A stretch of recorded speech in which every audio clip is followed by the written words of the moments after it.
There's a whole bunch of people out here who are effectively slaves. And when you're a slave if you have a job in any form, effectively. Some slaves are better paid than others, but most people are slaves.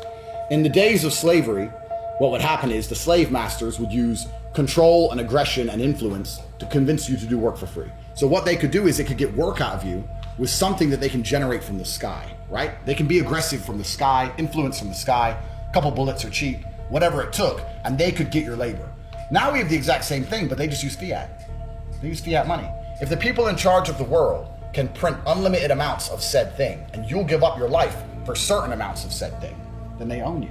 They control you. Oh, you need $100 to do this. Print. Off you go, slave. It doesn't matter, it's not real. So who cares? So the entire world's a slavery system to some degree. Maybe you can make enough of those dollars and buy your freedom, as I have, right?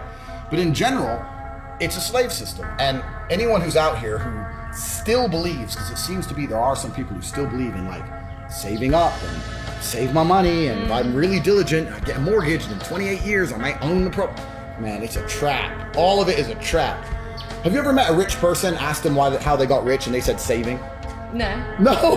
This is the biggest... Sleeping floors, I worked so hard, I sleep so many floors. And I saved it. And I didn't have that morning coffee, you know? Oh, complete lie. And everything they teach you about financial literacy is a lie. Everything they teach you about wealth creation is a lie. Everything they teach you about what you're supposed to do with your money and how you're supposed to think is a lie. They get your ass in debt at the very, very beginning. So how did you realize all this? How did you realize all this? So my father was a chess grandmaster. I was a chess player. So at the age of 5, I was Indiana State chess champion, and when I was 8, I was on my way to become a Fede master, so I was one of those child chess geniuses. I never actually ended up becoming a chess master because we moved to England, my father stayed in America, blah, blah, blah. But I've always been pretty good at analyzing the chessboard. And even from a very, very young age, I just understood, and I don't know exactly where I got it from. I understood the world is a scam, all of it. I was walking to school one day, walking to college, sixth form, with my 4 friends, and a Ferrari went past. And I was like, bro, how do we get one of them?